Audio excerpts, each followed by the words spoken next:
Valuation. What is valuation?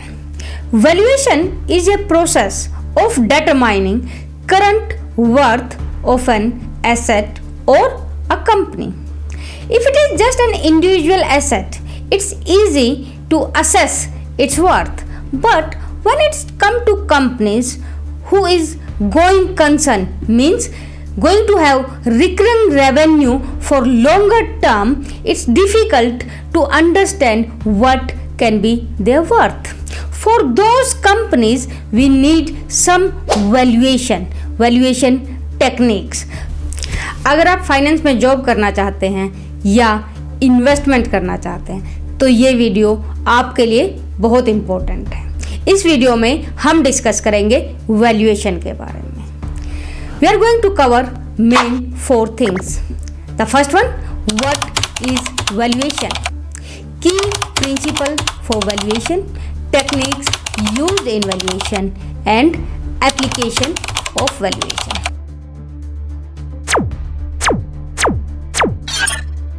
तो सबसे पहले पॉइंट पर आते हैं, व्हाट इज वैल्यूएशन। देखो, वैल्यूएशन एक प्रोसेस है जिसके थ्रू हम किसी एसेट या कंपनी की आज की वर्थ कितनी है उसका पता लगाते हैं कि आज वो कंपनी कितने की है या आज वो एसेट कितने की है, उसको हम कहते हैं वैल्यूएशन। आपने सुना होगा अपने घर का वैल्यूएशन करना कि भाई आज मेरा घर मैं कितने में बेच सकता हूं, वो है घर का वैल्यूएशन। अगर आपके पास कार है, कार का वैल्यूएशन, आज आपकी उस कार की वैल्यू कितनी है, कार की कीमत कितनी है, वो कार का वैल्यूएशन। बट ऐसे इंडिविजुअल एसेट का वैल्यूएशन करना आसान है क्योंकि ना तो उनसे कोई रेवेन्यू ज़्यादा जनरेट हो रहा है, ना वो ऐसा है कि आपको वो 20, 30 या 100 साल तक के लिए उसका वैल्यूएशन करना है। पर जो कंपनीज हैं जिनको हम गोइंग कंसर्न कहते हैं, जिनको हम अज्यूम करते हैं कि ये कंपनी हमेशा रहेंगी, इन्फिनिटी तक रहेंगी, ऐसी कंपनीज का, ऐसी एसेट्स का वैल्यूएशन करने के लिए आपको प्रॉपर मेथोडोलॉजी की ज़रूरत होती है। की प्रिंसिपल ऑफ वैल्यूएशन, कि भाई वैल्यूएशन को किस किस आधार पर किया जा सकता है। तो उसमें सबसे पहला आता है इंट्रिंसिक वैल्यू। अब ये इंट्रिंसिक वैल्यू क्या होती है?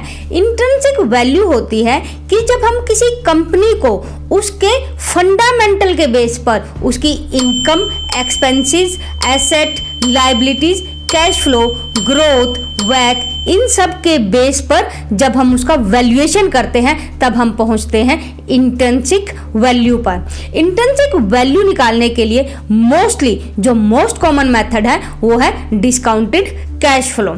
हम एक एग्जाम्पल के आधार पर समझते हैं। मान लो एक ABC कंपनी है और वो कंपनी हर साल 1000 रुपये नेट प्रॉफिट में बनाती है और हम अज्यूम करते हैं कि वो क्या रहेगी, इन्फिनिटी तक रहेगी। तो हम अगले 10 साल तक हम उसका एस्टिमेट या 20 साल तक हम उसको एस्टिमेट निकाल लेंगे। मान लीजिए वो 1,000 ही बना रही है, हम कोई ग्रोथ अज्यूम नहीं कर रहे, तो अगले उसमें कितना बना लेगी, 20 साल में कितना बना लेगी, 20,000 बना लेगी। अब 20,000 जो वो रुपया जो उसने बनाया है, अब हम DCF के थ्रू हम उसको क्या करेंगे, डिस्काउंट कर देंगे और आज की टर्म में उन 20,000 की प्लस जो टर्मिनल वैल्यू है, उस 20 साल के बाद जो हमने डिसाइड किया कि इस कंपनी की इतनी वैल्यू रहेगी, प्लस वो उसके बेस पे हम किस पे पहुंच जाएंगे, इंट्रिंसिक वैल्यू पे पहुंच जाएंगे। जो सेकंड प्रिंसिपल है वो है रिलेटिव वैल्यूएशन।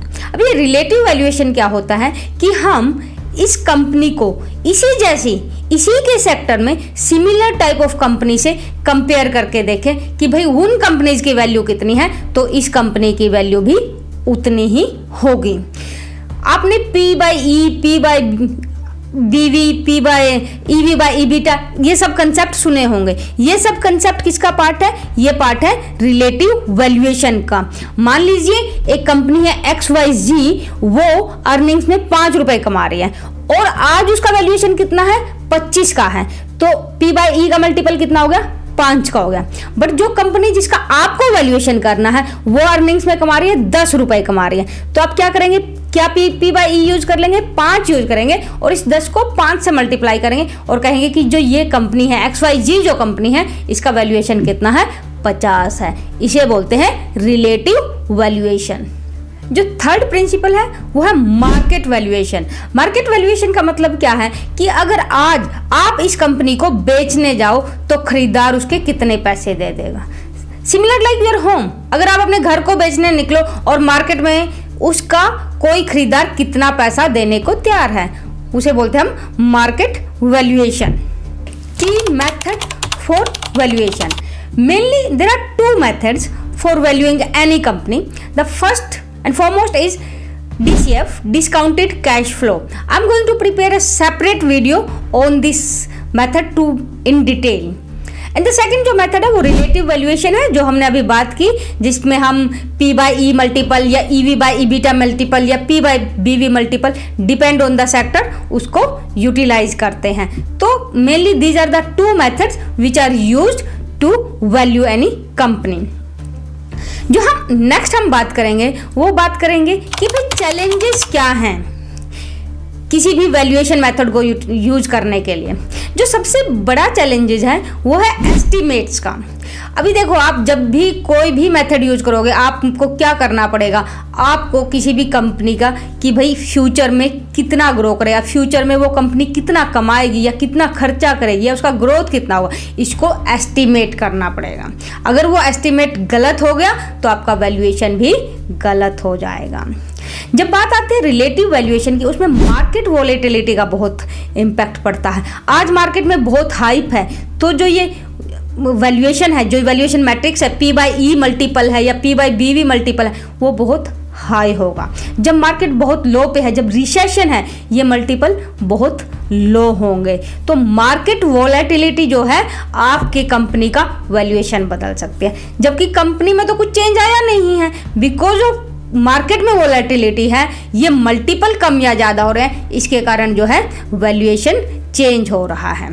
जो नेक्स्ट चैलेंज है वो complexity.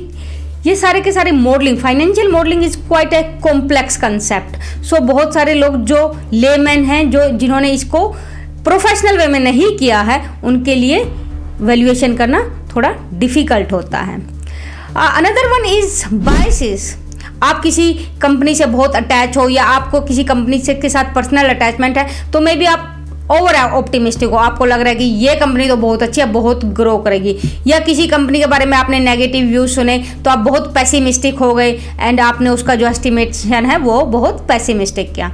So these are the major challenges जो किसी भी कंपनी को वैल्यू करने में आते हैं। तो you should take care of these challenges, so obviously you can get a fair view on that company. Now the next comes to कि हम इनको यूटिलाइज कहाँ करते हैं। Obviously the first one is for making investment decision. जब आपको किसी company का वैल्यूएशन पता होगा तभी तो आप पता कर पाएंगे कि ये कंपनी अंडर वैल्यूड है, ओवर वैल्यूड है, मुझे इसमें इन्वेस्ट करना चाहिए या नहीं करना चाहिए। तो इन्वेस्टमेंट डिसीजंस में वैल्यूएशन का बहुत क्रिटिकल रोल रहता है। मर्जर एंड एक्विजिशन, जब कोई भी कंपनी किसी दूसरी कंपनी में मर्ज होती है या एक्वायर होती है, तब भी वैल्यूएशन की बहुत ज़रूरत पड़ती है। कॉर्पोरेट फाइनेंस, जब भी आप कोई ऐसा डिसीजन लेते हैं ओके कि हमें एक्सपांड करना है नहीं करना है, तभी कंपनी वैल्यूएशन करती है। कोई सी नई कंट्री में एंट्री करें नहीं करें, उस किस पे डिपेंड करता है कि आप कितना रिटर्न कमा सकते हो, क्या वैल्यूएशन होगा कंपनी का, उस पे depend. Hope you like this video and these were just basics of valuation, but we are going to prepare more video where we are going to cover these topics in detail with examples and will show it practically as well. So please subscribe our channel and thank you for watching.